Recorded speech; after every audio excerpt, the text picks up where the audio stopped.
Yeah, and that's great. I mean, I think learning to say no is very important, and especially for young, child and young actors.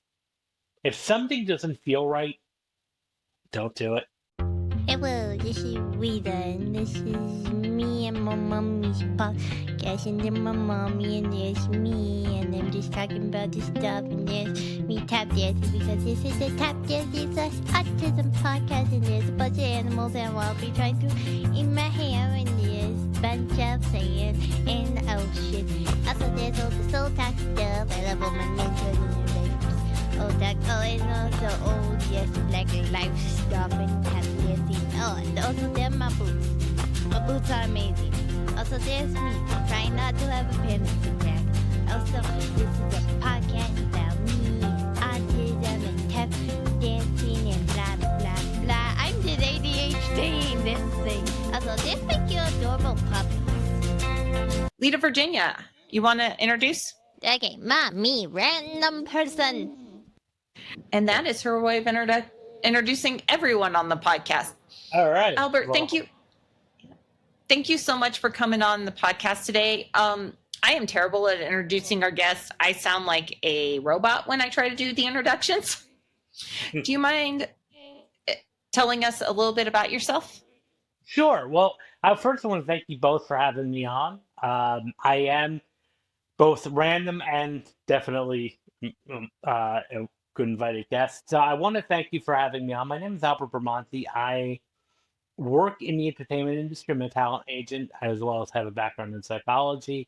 I reside in New Jersey, work in New York City.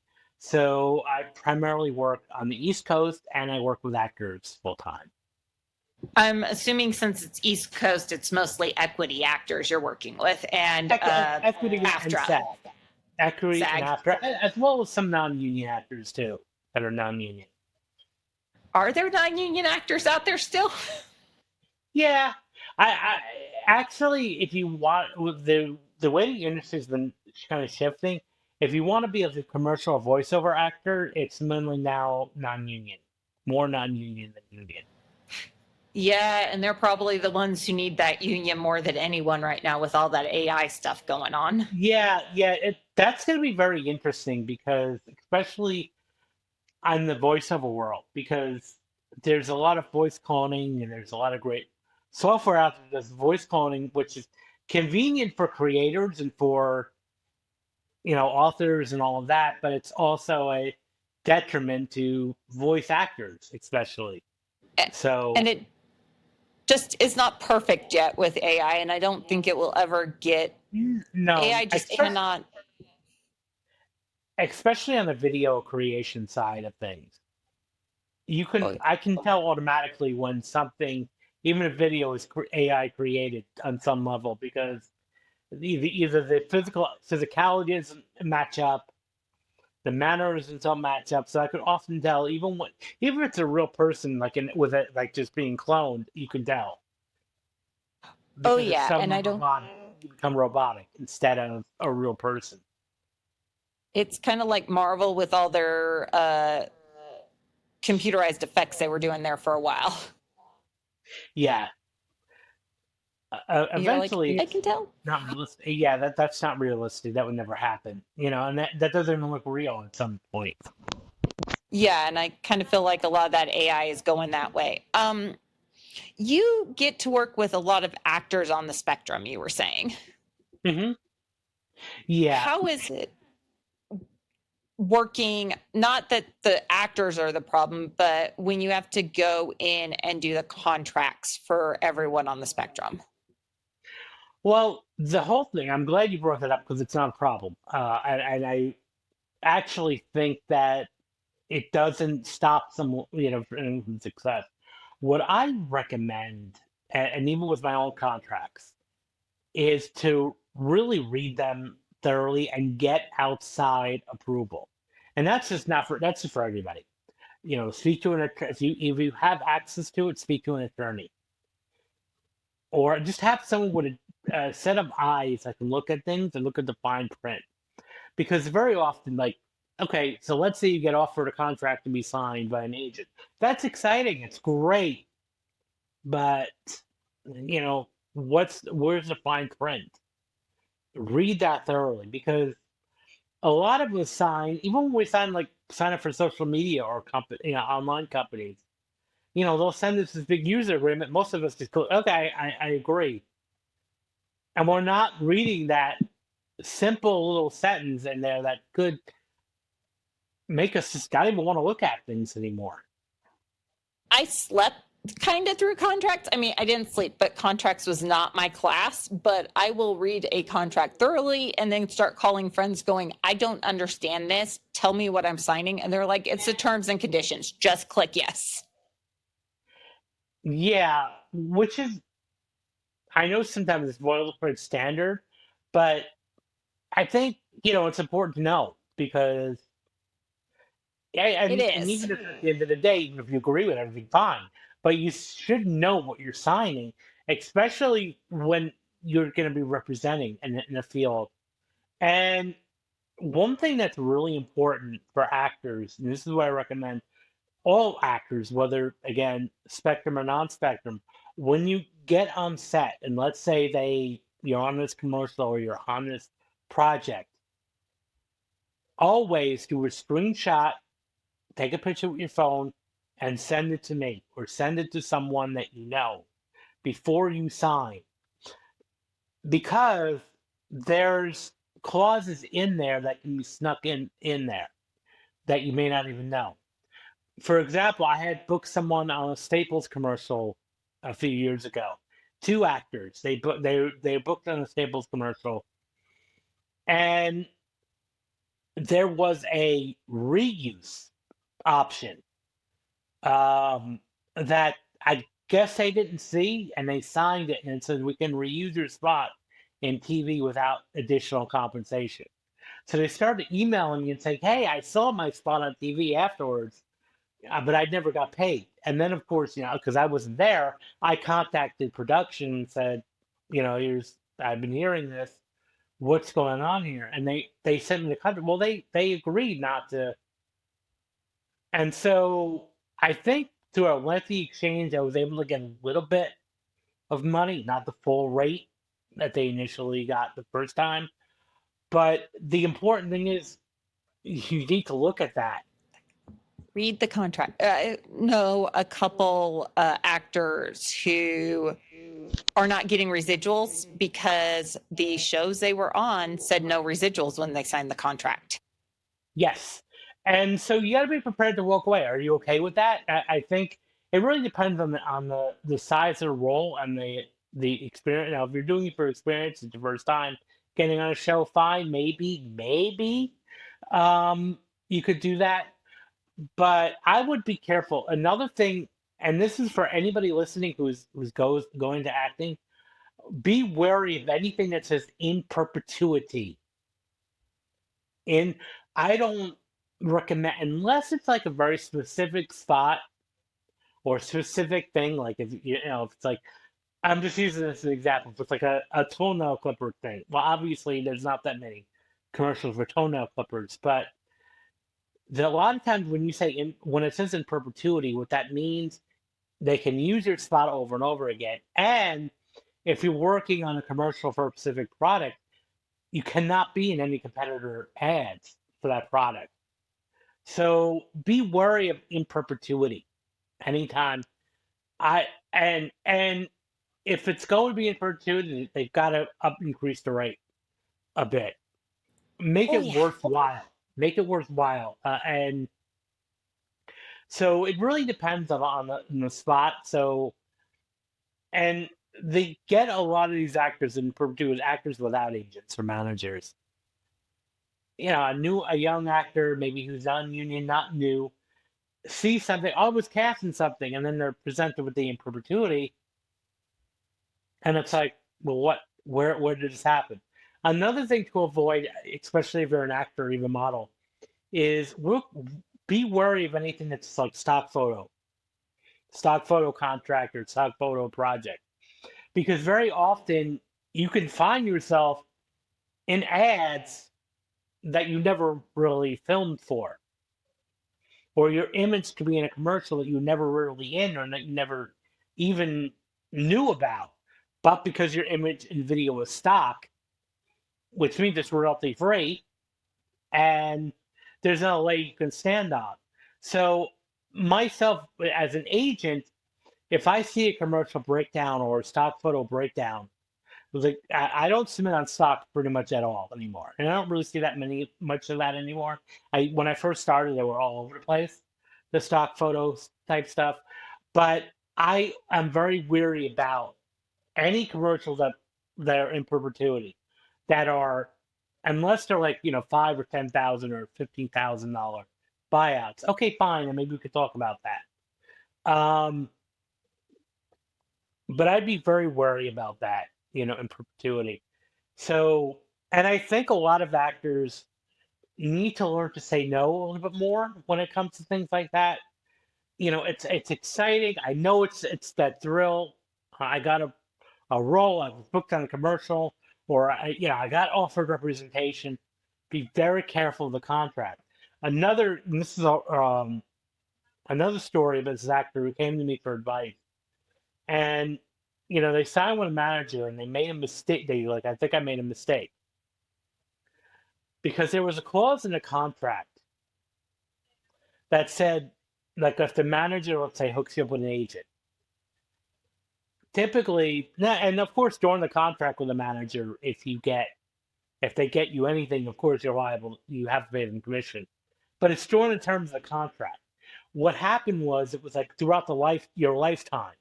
So let's say you were to terminate and, let's say, part ways with this manager. If this agent came through the manager's effort, now, because you signed the contract, you now have to pay that manager commission for the rest of your life. So the only way to get out of that would be to break the agreement with the agent too now. That was another thing. And another contract was like power of attorney over death. I'm like, what? Whoa, where'd that come from? And the actor was like, well, I didn't really read that far. I'm like, you should have. I think a lot of these young kids don't understand your management, your lawyers, your agents. They're important to your team. Yeah, they're important to your team, but at the same time, you are important. And again, if so, a lot of times we get overwhelmed with, like, especially there's all these pages of legal jargon. Have someone read it, because a lot of times it's just standard language, but it's binding when you sign it. Because even if we go back to the Home Depot commercial, I couldn't do anything really for the actor to advocate because they signed that release. I think a lot of these young kids coming up, they've been watching TikTok, they've been watching YouTube, they've been watching Instagram. I think a lot of the creators I know have gotten themselves in bad positions because they haven't gone and talked to a lawyer. And yes. These young kids are also, they're also not aware. You need to probably interview like 4 or 5 management and agents before you sign, because it's a team and you're stuck with this team. You're stuck with the team. And are they interested in working for you, or are they trying to pad their own pockets and looking at you as a commodity? Now, you have to read brand deals, especially for a social media influencer. You're going to get brand offers and brand deals. Read that thoroughly. Again, take that to somebody who was an outsider, because it's exciting, it's great, but keep in mind that now own your image and your video, and they can use it and repurpose it in any way possible. And now with AI, what you got to be careful about is there's a clause that I've been seeing a lot of, that I've been advising, like redlining it now, which is that we can use your face and image as training data. Absolutely not. Do not do that. No. Because again, you can find yourself being in commercials that you never, even were part of. And, and your likeness can be used. I mean, I remember even Tom Hanks was saying in an interview that with the technology evolving, he used to be making movies way after he's dead. He'll be making new movies.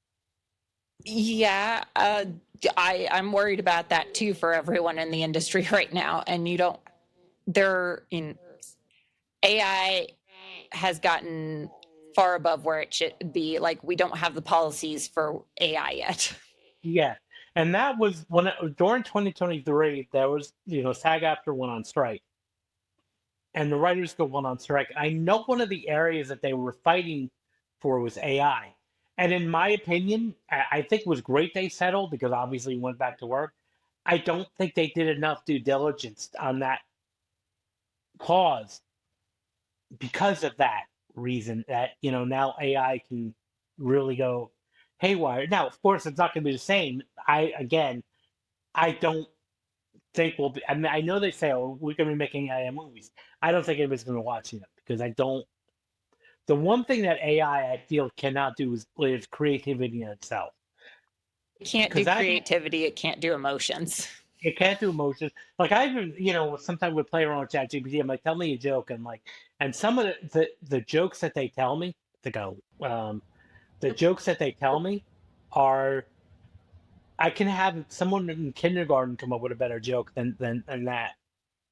And I'm like, and I would prompt it, be more funny, and I would tell a joke. I'm like, this is lame. I mean, I have nephews and nieces that tell me jokes, and they're 4 or 5 years old, and they're much funnier than these jokes.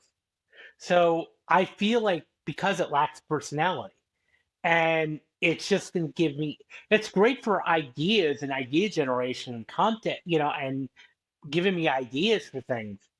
It's not gonna be replacement. So and that's why I'm thinking, oh, well, AI can be a scriptwriter. I wouldn't want to be part of a script that's AI written. It's not gonna. It's gonna be so flat. It's gonna be so emotionless, and so. But it's cheaper. That's what scares me and what concerns me.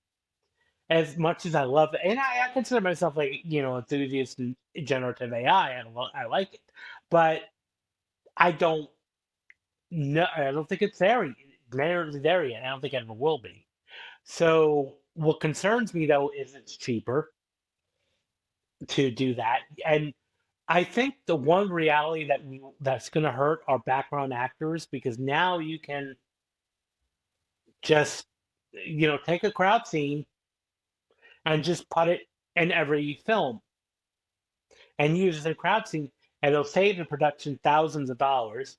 Unfortunately, though, if you're a union actor who, let's say, is doing, because there are a lot of union actors that are just really professional background actors. They're content with that.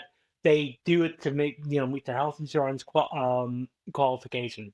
Because I think the current average now is in order to qualify for SAG after insurance, you need to generate at least $26,000 a year in acting related SAG production stuff, which is very hard to do, ironically. And so if that background work is gone, that's going to be a whole chunk of people losing health insurance. So that's now my agency. I don't deal with background work at all, so that's not a concern. I never did. So, but it is a concern that I have for the well-being of a lot of actors. And not only as actors, but like PAs and and there's because a lot of people who work with extras like wranglers and production assistants that cater to the background actors of a film or TV project. That if that happens, they're going to be out of jobs too. I don't think most average movie or TV watchers know how much goes on behind the scenes and how many grips you have and how many wranglers you have and the background actors. Like you said, I talked to people with Leta's career, and they're like, "Oh, well, I mean, background actors have to be making at least $200,000 a year," and I'm like, "That is adorable." That's cute. Even principal actors don't even make that kind of money. Even that have supporting roles in films and TV projects. But yeah, I mean, there's hundreds of people. I would say at least there can be upwards of 2 or 3 thousand people part of the movie. Between the not only you got the lighting, you have electric, you have the grips, you have construction, you have post production, which is a whole nother thing a lot of people don't really get. They go, oh, you're just a play camera and shoot. No, you have so much that goes into editing that at the end it takes months of editing for a film, and then several weeks for a TV show after it's done that they've got to be edited, and that takes a full team. This is why the strike was so catastrophic and destructive, because it wasn't just actors and writers, it was everybody in the industry. So millions, I think, were affected by it. And it wound up affecting things like the Tony Awards, which is a totally different union. Yeah, well, absolutely, because the controversy was because the Tony Award was televised.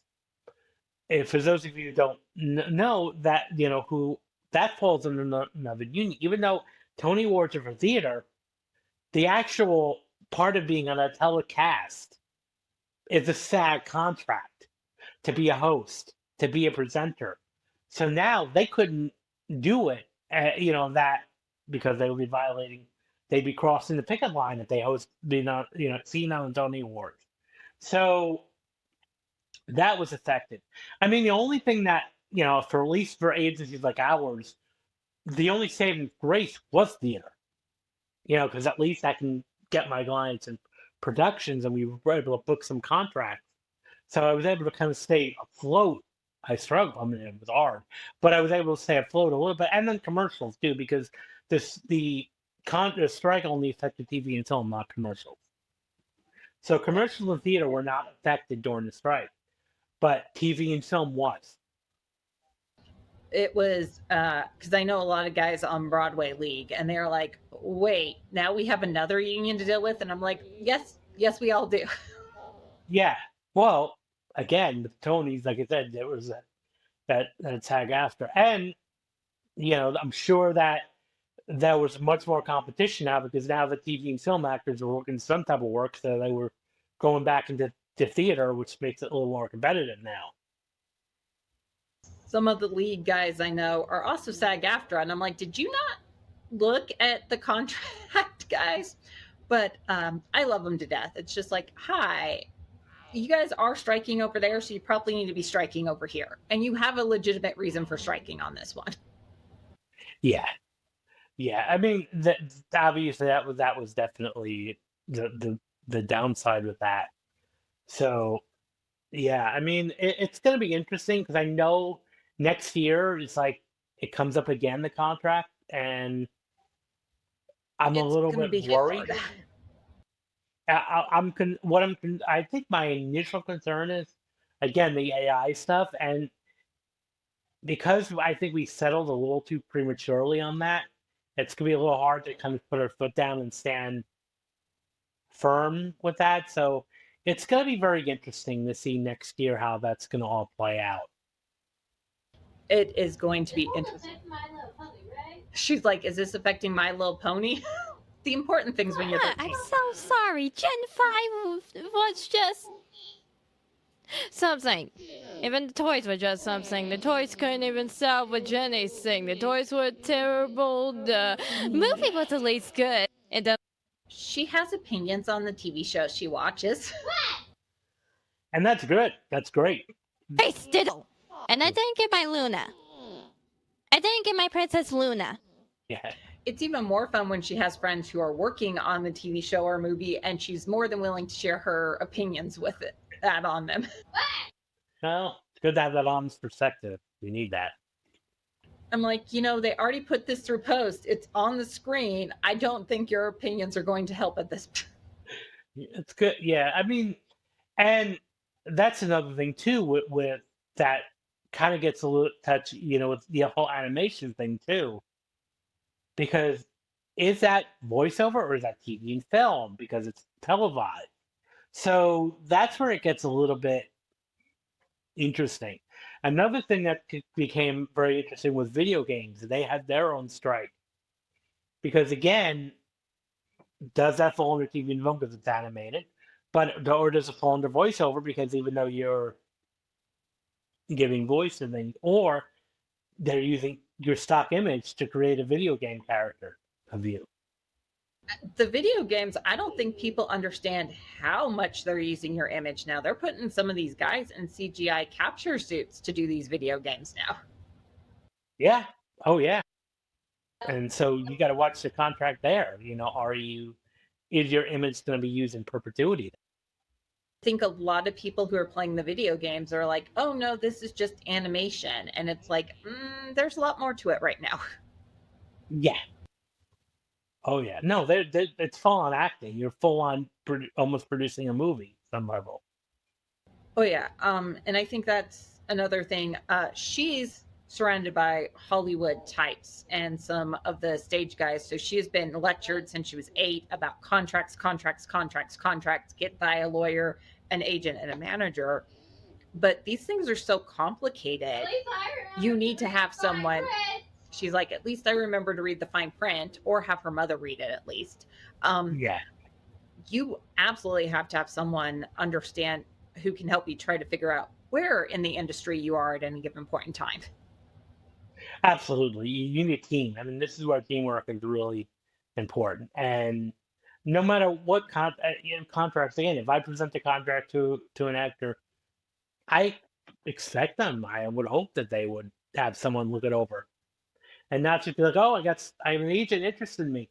Sometimes that may not be the right fit for you. That agent or that manager may not be the right fit for you. So it's okay to say no and be unrepresented if that's the case for a while to find the right one that aligns with you.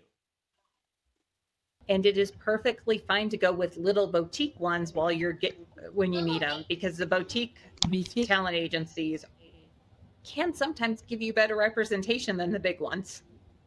Oh, absolutely. They'll give you that most personal attention. I've had a lot of actors who, sign with CAA or Endeavor, which are like the top tier. Granted, great, but at the same time, I've heard them say, I went on maybe one audition during the entire year. I've never heard from my agent.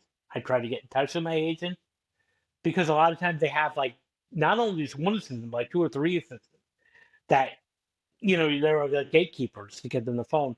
I was even talking to one theater casting director who does a lot of off Broadway things, and she said it's even hard for her to get like the actual agent on the phone.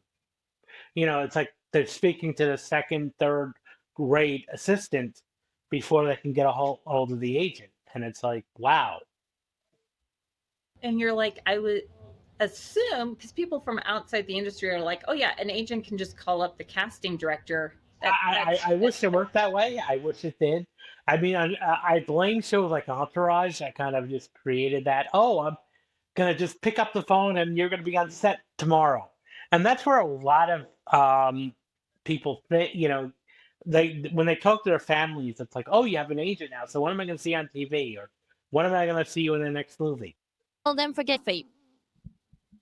Yeah. No, well, that's just in general, the industry in general. A lot of times they don't know the true nature of things. And yes, the military is stereotypical on TV and film and all of that stuff.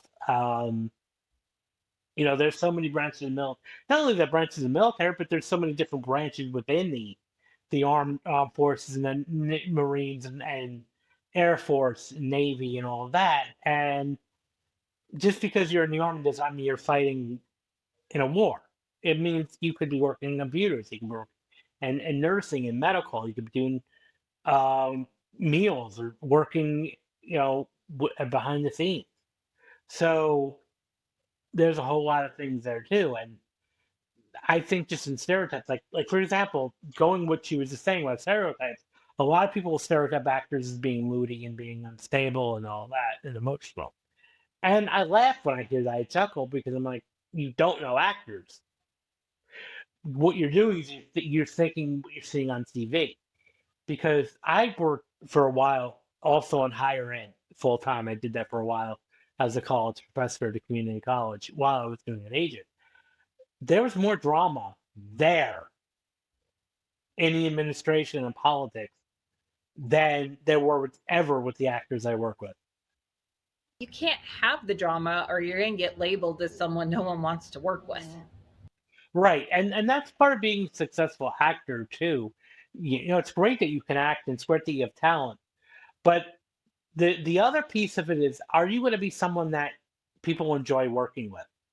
Are you going to be easy on set? Because so like for me, like if I'm going to be working with an actor, obviously the first thing I look for is talent, but then I have to have a couple of meetings with you because I need to know who you are as a person. I don't want to be having the burden of putting you on set and then you being a difficult person on set. And unfortunately, there are a number of those out there. I don't want to be, have somebody like that that's very difficult on set because it doesn't matter how good of an actor you are. If you have that reputation of being difficult, then you maybe get away with that if you're an A-lister at sometimes, but not as a working actor. You won't be a working actor. And even some of those A-listers can find themselves quickly no longer getting those jobs if they're difficult to work with. I've seen some of those A-listers who've fallen under grace before. Um, there was the old version of Criminal Minds had one of the lead actors who apparently was like disgraced because he was just so difficult to work with. I'm good. I'm just the plants are blooming and my allergies are not liking me. Yeah, definitely. Yeah. That's another thing. I don't think people, especially since she gets to live in both worlds, she gets to live in the dance studio world where they're both. You get. Hold on, you're going to complain on which world? Yeah, multiple worlds. No, it's gonna. Between the dance world and the dance studios, there is such a huge difference of what those kids in the dance studios think it's going to be like on set. And when she's out working with these professional choreographers, what it's really like. And it's like, because she has been told, well, I watched television and I saw Disney Channel and how this goes. And it's not how it goes in real life. See, who sleep there? One of her choreographers is not very well organized at the house. Yeah. And I would imagine that probably would spill over on set a little bit or at work a bit on some level. It does spill over a little bit on set, but she can act put together and professional as we all can in the public eye, but her home is her sanctuary. And so because that one knows them personally, she's like, yeah, I don't know if you know them, but they suffer from like major inability to understand what a schedule is. Yeah.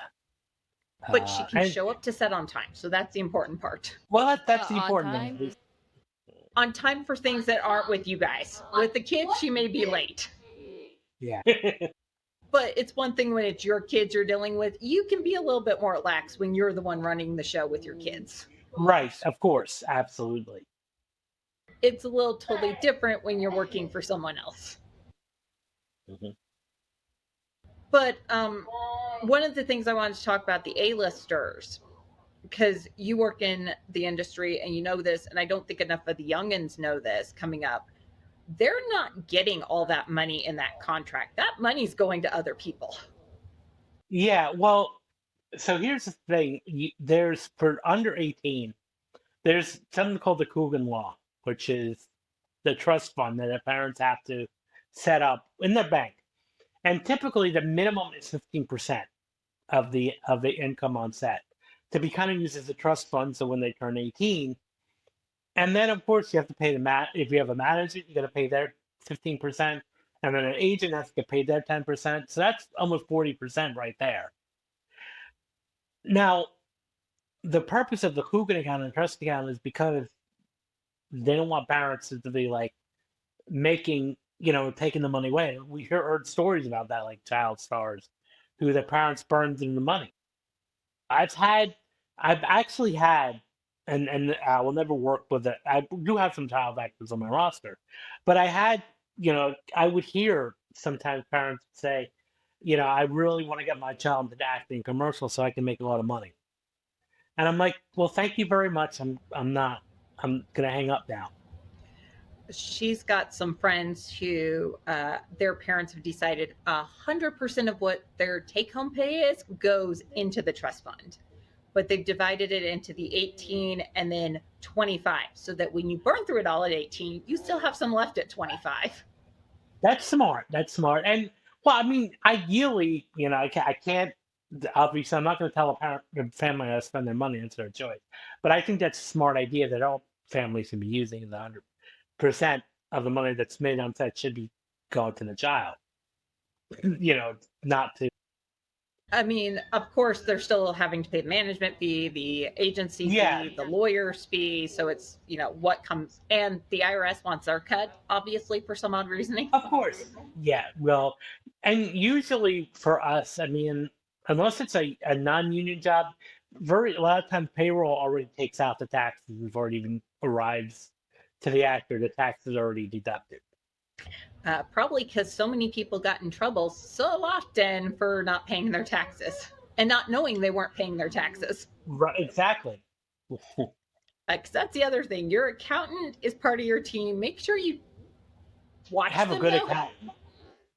Yes, and know your rights too. I mean, so one thing, like anytime you're going to hire a professional, and this is to either parents or to actors themselves, vet them, do background review, whatever it is you need to do, vet them. These are contracts. Do your due diligence. Exactly. I did want to talk about, because I know sometimes we put in weird accommodations into her contract just because of things we've had to happen with her at dance studios. And she's like, me not having to eat pizza shouldn't be that weird because she has a texture issue with pizza. American means nothing Well, I mean, me liking pizza. that definitely is dietary should be always a paramount concern because and I've seen a lot of times they'll send the questionnaires like, do you have any dietary restrictions? Do you have any dietary allergies? Because I mean, some people may have a peanut allergy or a nut allergy. And it can be so severe that maybe they don't even have to consume it. They could just smell or be around and have an allergic reaction. So I don't think it's weird or abnormal at all to be asking, No. like what are She also has a problem looking people in the eyes. And so I'm like, you have to understand, she's not being disrespectful. She just is autistic. Yeah. Well, I mean that's comes with just understanding people in general. Don't that and I think this personal space has to be respected at all times. I think it's getting better the more that the unions are also pushing for, intimacy coordinators, which don't just do intimate scenes now. Yeah.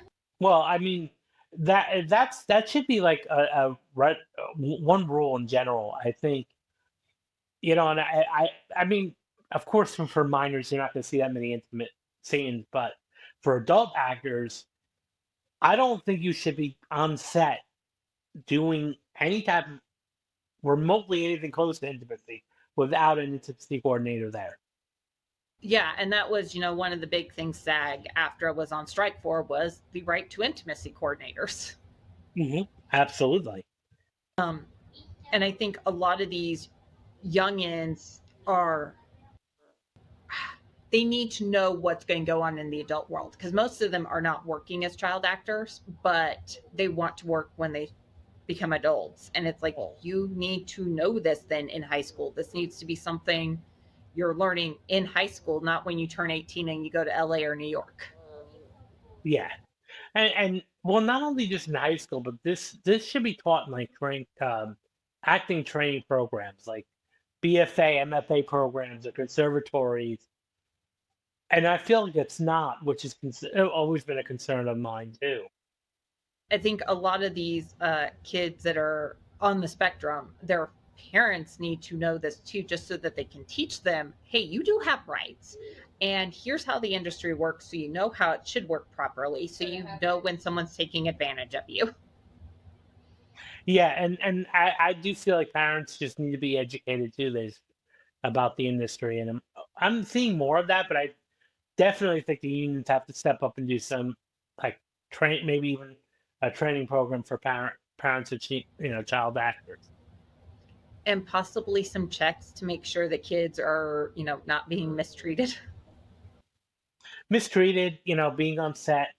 And another thing that I found sometimes a challenge working with parents of actors is I've run into a situation a lot where I've seen the parent want to get more than the child does, and that's a problem. Like, if I sense it at all, I won't work with a child actor that way if they don't want to do it. We have a rule in the house. It's 2 yeses, 1 no. Like if either one of us says no, we're backing out of a project. We're backing out of. There have been podcasts that just her and I have filmed the entire episode, and one of us has come up and gone, "Nope, can't go on the internet. I don't like how it came out." Yeah, and that's great. I mean, I think learning to say no is very important, and especially for young, child and young actors. If something doesn't feel right, don't do it. Listen to your gut, listen to your intuition. And I think so many parents are told if you don't say yes right now, if you don't strike while the iron is hot, they'll never have their career. And I'm like, but if you get them into the wrong project, They may have the career after that. So I would, and that's a myth too. A big misconception is there'll be something else coming up. Don't do anything that you don't feel energetically right for. Just something is just not sitting well. and we're always rechecking with her on a regular basis, going, "Are you still wanting this? Are you still wanting this? Are you still wanting this?" And I think some of the parents, none of the ones we're friends with, but some of the parents I've met are like, "Well, but they need to keep going." And I'm like, if it's no longer fun as a kid, back off, and maybe they come back to it after they're 18. Right. If it's not, as soon as they throw, like I was talking, one of the actresses I represent, she's been in, for her life, and when her son was growing up, her son did say, "I want to work. Yeah, I would like to be an actor." So he took him on a couple of auditions, and one time he screamed, "I don't want to do it anymore." And she said, "You know what? We're done. If you want to do it again, it'll be, on your own terms when you're 18." And because she didn't want to drag her child, because the whole thing as a parent, it's great to be supportive, but you don't want to be living your dreams for your child, or driving them vicariously for your child. Yeah, and they are not money making machines. As I continue to tell some people, they are not money making machines. Not at all. Did you want to say something? I saw you pick up your mic. Your child money making machine. Hey, go to head the rest in the Okay. face.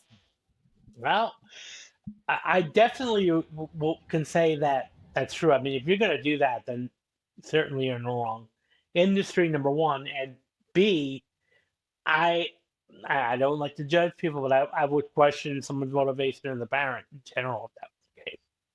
And even as actors, even adult actors, I think it's dangerous when agents just say, "Okay, you're just a money making machine. I don't care about you as a person," which can sometimes happen at these bigger agencies because you're a commodity. You're not a human being anymore. And for me, as a small to maybe mid-sized boutique, I don't want to, because people ask me, "Would you like to be big?" I was like, "Well, I would like to have the bookings, of course, and contracts like that, but I would never want to be looking as an actor as a commodity or money making I'm not going to machine." call out any of the agencies, but I have had some friends make that jump from boutique and medium to the large. And they're like, all I am is a commodity. They see the, 2 commas in my paycheck. Yes, the and that's all it is like just 2 commas and that's it. And where's the commission? Okay, great. I don't want to hear from you again until you book the next job. And it's soulless because I've talked to people that have these big agencies. Yes, they're working some great jobs and they're making decent income, but they'll even say, "Look, I hate getting on the phone with my agent. I don't even want to do it." I'm like, "Yeah, I can't."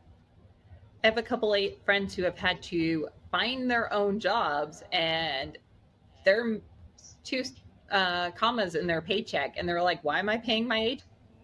again, read the contracts. And because when you sign with an agency exclusively, keep in mind you are still liable to pay them on jobs you find on your own, which is fine if they're working on your behalf and you're interested in working on your behalf. Then yes, because even ours, we're exclusive, and that's what we make exclusive. So if you find, let's say, a film or a theater project on your own, we're going to help negotiate, but it's still at the end of the day, our 10% is we're still, that you're still obligated to pay 10%. So be careful of that. And it's pointless if you're going to be working with an agent signing for a year and all they're doing is just, collecting commission, because that's all it is. You're just collecting commission and you're not working hard on the client's behalf. That's more their complaint. Is they're like, I went and found the job. I found the lawyer to do the contract. I did the negotiation. You get all the praise because you're my agent. And they're like, I feel like all I am is a paycheck to you. Well, yeah, and that would be a concern too. Like if somebody came, I'm like, wait, you did your what negotiation on your own? Yeah. Yeah, no. I mean, if your agent stepped in and negotiated, yes, then I would say by all means, you're obligated to pay 10%, and that shouldn't be a question. But if they didn't do anything and they just sat back and you had to do everything on your own, I don't know if that's the contract you want to be in, but you have to read the contract. I had I'm not gonna mention the manager's name, but it was a local manager in New York who has a reputation of just being a collector. We were having once it was like a holiday party we were both at, and this one client that we kind of both shared because agents and managers can share clients together, who was starting to make a little bit of money on social media. And she's like, she's talking to both of us. He's like, hey guys, I need your help. I'm getting all these bids. And I said, sure, so no, but the manager turned around and said, well, don't send them my way. And I saw my client's face, like eyes widen up when that was said. And, I think very soon after that, they weren't, they dropped them to the management company. But even I was like, I had to do double take. I'm like, that's not your job. That is your job. I know the social media brand deals are so different than what a lot of the actors had gotten into previously. I know there's now podcasting representation agencies that I'm like, hi, buddies, you might want to go do that. But on the other hand, some of us podcasters don't like dealing with the agencies because they don't know how to pitch us right. Well, no, that's one thing too. Like even as a guest, I had a couple approaches like, "Oh, do you want to?" No, I'd rather do my own pitching. I'd rather do my own because you're not going to represent me well. Number one, and it's my name's on the line. So if my pitch is going out as my name, I want to be in 100% control over that. And I would imagine so that most, unless it's like Joe Rogan or like um, Theo Vaughn, like the top podcast. Okay, fine. But most local podcasts, I would imagine would just delete a request from an agent because again, it's not the thing and It's not well written.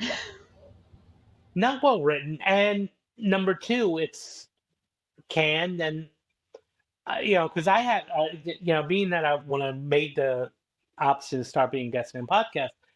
I don't know if they were necessarily agents, but like, oh, we can book you on podcast, this summer podcast, and I would listen, and it would be a steep price of like this, like it was like a 4 or 5 figure fee that they wanted. We'll get you on 10 podcasts for this amount. I'm like, you do realize that there's sites like PodMatch out there that I'm paying probably 1% of what you're asking for, and I'm getting booked on a lot more podcasts than you're guaranteeing me. So I think my point is I think a lot of people are trying to make money over everything, and there's nothing wrong with the American dream, yes, but Oh, yeah. realistically speaking, I know on PodMatch, I can tell we actually get told that it's an agent pitching us and an agency pitching us because they have their own login system. But I can tell when it's one of them pitching me. yeah. I'm like, did you just go to Chat GPT and ask to write a press release? Yeah. Did you or they're not even listening. It's just like, hey, please be on my podcast. Um, or please let me be a guest. There was a couple of times that like hosts would get messages like, "Dear podcast host, wait, what?" You know, We've been pitched a lot of people going, we do adult topic conversations. And I'm like, did you notice the 13-year-old is a co host here? The answer is no. yeah. Did you even read the description? Um, and even so, like one of the things I felt, even with actors, like when I was working the casting when I first started, we put out a casting notice. We like, okay, working like I think my first wake call was like wake up call this area. We were casting a short film and we needed a blonde female who can do cartwheels. And we put the notice out. We've got maybe 500 or 600 responses right away. And at first I thought, oh, wow, there's 500 or 600 blondes that can do cartwheels. No, I was getting responses from uh, older brunette women, uh, other women that were not right for it, men. Like, did you even read this? And I would imagine the same thing as a host getting pitched by guests. Did you even? The guests seem to be better at reading it than the agencies do. Well, yeah, because the agencies are thinking mass produce and let me make some money. Because again, if they're charging these heavy retainer fees, it's like, well, I got you on this, but I bitched to 300 podcasts. I'm like, well, that's great. Was I right for any of them? But that would be the first question I would ask. And there's been a few times that an agency has said yes, and I've agreed to it, going, well, the guest sounds interesting enough, we'll bring them on. And then they ghost me. And I'm like, well, you're not coming on the podcast because I haven't heard from you in 6 months. Yeah. And I don't, and then the other one I love is I think some of these agencies don't understand the post production time of podcasts. And they're like, so this will be out like tomorrow, right? Yeah, no. I mean, yeah. So I'll never, as a guest or even same thing as an author, people are like, you want an literary agent? No, I don't. I don't. I'm good because I want to be in control. And I and I know podcast is a new medium, relatively new medium. In the past few years, and I think it's great that people want to capitalize it, but again, there has to be smart ways of doing things and really understanding it. I think again, if you're an agent, want to represent, and you have to understand the podcast work. I would think that would be the first number one rule. And I think they think it works differently than it does. I think they're thinking they're pitching to a local news station, or one of those local what's going on in the city, or the local public radio station. It's like, we're slightly different. You need to start learn, if you're going to be repping these people, you got to learn what's going on in our industry. Yeah. Which also leads to, you need a different agent depending on what you're doing in each industry, because one agent can't Well, necessarily. no, and it's fine if you have different agents. Like, what now we do. We work with actors, commercial and theatrical, but there's some actors that we only represent theatrical that have commercial agents or have hosting agents or have modeling agents or even social media agencies because you can't do it all. And I don't think that's advisable to pick an agent that can says they can do it all. But, pick one area. Now there are a few clients that sign across the board, but when is that across the board? My agency says commercials and TV and film and theater. That's it. I don't do live events. I don't do, I'm not a hosting. I'm not a voiceover agent. I'm not a modeling agent. So that to me, it's fine to have towards your team there. And I think that's an important thing, is you need a specialist. Well, I mean, not only that, they should know what they're doing, in the industry. It shouldn't be winging it. You don't want, just like if you're going to a doctor or a surgeon, I would not want to go under a knife from a surgeon and somebody says, I'm just learning. No, I'm good. No. Well, we said we were only going to keep you an hour. We could keep talking forever. We might have to reach out and ask if you'll come back on, Albert, if that's okay. I would love to. I enjoyed this. So please, let's keep in touch. And we will. She will be more talkative next time. It takes her a couple episodes with guests to go, hi, I'd like to talk now. Well, I really appreciated the contribution. But before we go, where can people find you on the web? So you can go to my website, albertbramante.com, for a personal thing. If you're an actor looking for representation, you go to bramanteartists.com.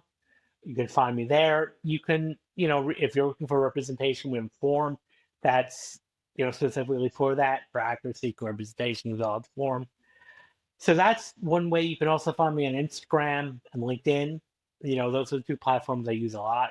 I interact a lot with people on there. So my Instagram is at Dr. Albert Bramante. My LinkedIn is find me as Albert Bramante on LinkedIn. We will link all that in the description below, and we will make sure to put that on the website under our past guests. Excellent. Well, thank you again, both of you, Amanda. Thank you so much for coming on. Can you say bye? Right. She's like, you shut me up, Mom. Well, thank you, everybody. Thanks. Hello, thank you for watching the podcast, and please subscribe, and also look at the adorable paper. So if you want to subscribe for it, and also please leave a like, and don't forget, if you subscribe to our stuff, you won't miss any of our new podcast stuffies. And also, did you see the adorable paper? Don't you like it?